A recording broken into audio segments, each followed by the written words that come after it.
colon cancer. When you think of sports concussions, you may think of crushing hits in the NFL. But the danger actually hits much closer to home. In tonight's WJZ Health Watch, Jessica Cartalia talks with a Baltimore teenager whose head injury inspired her to speak out so other student athletes don't suffer as she has.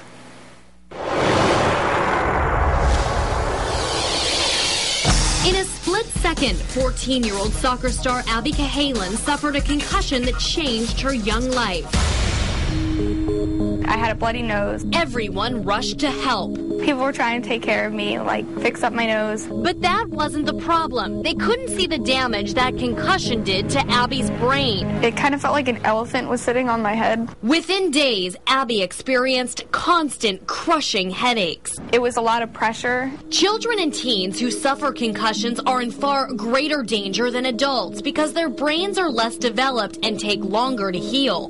New research reveals frightening risks impossible to ignore. They can die within minutes. Each season, nearly 1 out of 5 high school athletes suffer a concussion. That's more than 300,000 children a year. Sinai Hospital's Dr. Kevin Crutchfield is a nationally recognized expert on sports concussions. But if everything's moving and then the skull hits something and stops, the brain is still moving and it crashes against the inside of the skull. Recently, Abby took her fight to raise awareness about the risks of teenage concussions to Capitol Hill. Everyone was there to hear my story and just to know what was going on. NFL players who have long battled sports-related concussions joined her to focus the spotlight on concussion dangers in kids' sports.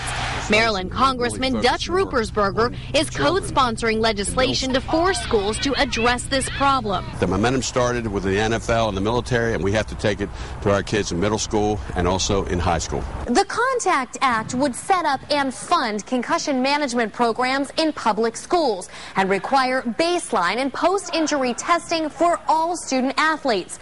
Advocates say it's action that's long overdue. This bill should prevent players who suffer concussions from getting back in the game, risking greater injury or even death. Every season, there are far more concussions in Baltimore at the high school level than there are fires in high schools. And yet we practice fire drills. One.